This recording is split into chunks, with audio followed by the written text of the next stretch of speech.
Ya pemirsa, alih-alih membahas secara mendalam terkait tema yang telah ditetapkan, debat Pilpres 2024 justru dianggap lebih banyak menampilkan gimmick recehan. Bahkan tidak sedikit masyarakat yang menilai momen adu gagasan antar cawapres itu diwarnai gimmick yang tidak sopan.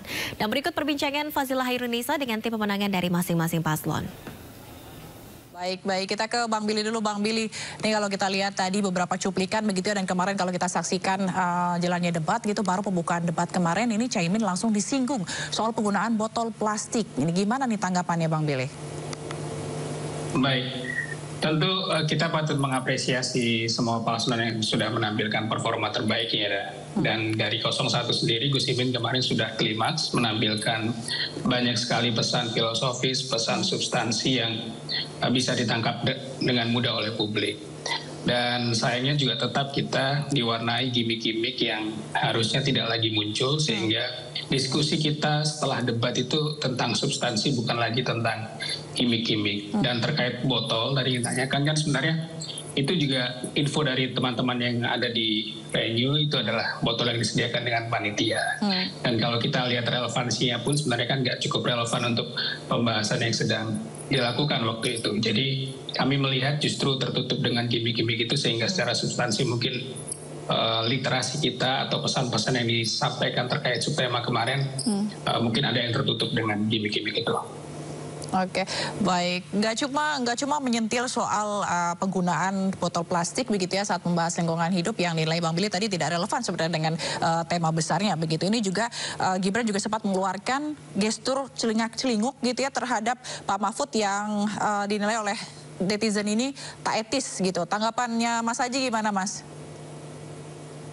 Ya, harusnya jadi debat yang tadi malam itu kita sebenarnya anak-anak muda ini berharap diskusi yang sangat substantif, karena memang topik ini itu topik yang sangat ditunggu-tunggu oleh anak-anak muda Indonesia gitu ya, terutama karena ini terkait dengan lingkungan, tentang bumi, tentang masa depan kita sebagai anak-anak muda gitu. Nah, tapi sayangnya tadi sepakat juga dengan Bang Billy gitu ya, tertutupi dengan gimmick-gimmick yang justru itu akhirnya mendangkalkan substansi yang harusnya itu dibahas lebih tajam gitu. Jadi alih-alih dengan gimmick-gimmick itu harusnya kita lebih fokus kepada bagaimana nih nasib bumi kita gitu ya, bagaimana caranya kita transisi energi dari energi fosil ke energi yang terbarukan.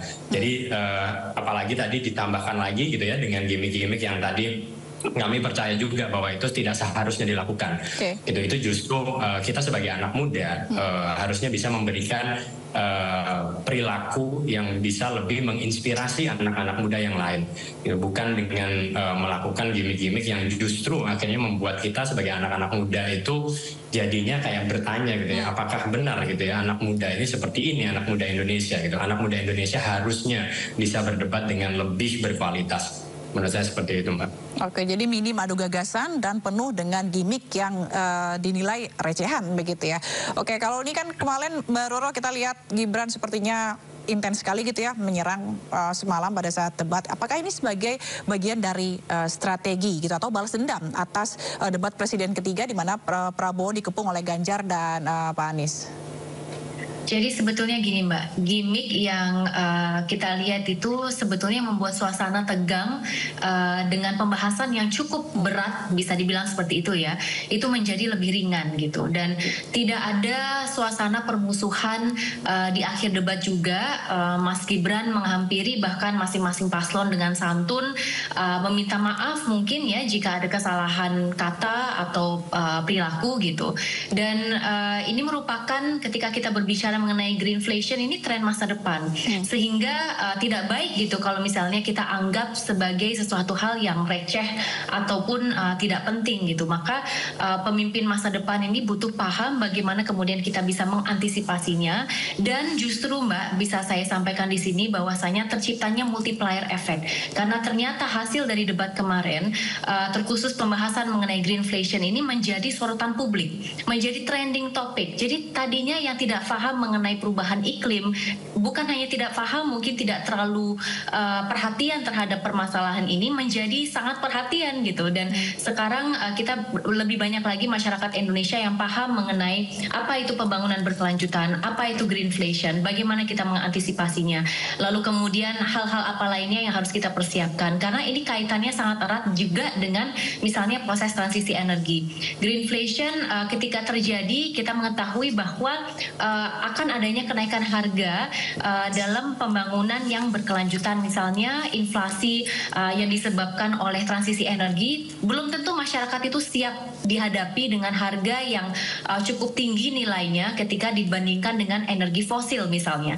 Nah, oleh karena itu dengan inflasi yang mungkin terproyeksikan bisa terjadi di Indonesia, apa yang seharusnya kita lakukan? Mengingat bahwa ketika berbicara mengenai EBT, potensi kita itu berada, kita masih memaksimalkan 0,35% dari total potensi. Saat ini bauran energi kita masih di 14% dari target kita 17% di tahun 2025.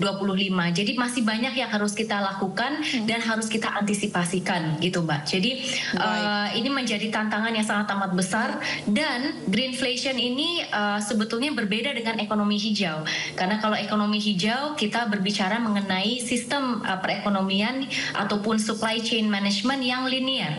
Sedangkan ketika berbicara mengenai energi hijau, ini sangat amat erat kaitannya dengan ekonomi yang berkelanjutan atau circular. Jadi pemahaman inilah yang dibutuhkan oleh masyarakat, dan mudah-mudahan insya Allah ada hikmahnya sebetulnya dari semua ini, yaitu adalah insya Allah keperhatian publik terhadap isu yang berat menjadi sesuatu hal yang mudah-mudahan gampang dicerna dan menjadi atensi publik. Oke, ini karena kemarin pertanyaannya dilemparkan untuk Pak Mahfud gitu ya. Mas Haji, silakan tanggapannya Mas Haji. Iya, sepertinya Mbak Roro mesti membaca sosial media lebih tajam dan lebih menyeluruh ya Mbak, karena yang kami baca justru masalah tadi diskusi-diskusi tentang lingkungan justru malah tertutup dengan diskusi-diskusi gimmick-gimmick yang harusnya nggak terjadi gitu, gimmick-gimmick yang tidak penting gitu. Jadi seperti tadi disebutkan di awal gitu, justru malah tokoh-tokoh muda membahasnya justru masalah etika gitu ya, dan ini sangat-sangat disayangkan. Harusnya topik yang kita bisa bahas secara substantif dan bisa hari ini harusnya gitu ya, kita di dalam ruang publik, dalam sosial media harusnya kita bisa berbicara lebih banyak tentang lingkungan. Justru sekarang sosial media diisi dengan diskusi-diskusi tentang etika dan tidak beretika gitu. Jadi saya justru mempertanyakan dari Mbak Roro di ruang sosmed yang mana yang membahas tentang lingkungan gitu, karena kami pribadi tidak membaca itu secara banyak gitu ya. Tadi seperti yang disebutkan banyak banget misalnya para influencer, para artis tidak membahas tentang masalah lingkungan ya, justru gitu ya, membahasnya justru masalah tadi gimmick-gimmick tidak sopan dan tidak beretikanya, dan ini sangat-sangat disayangkan.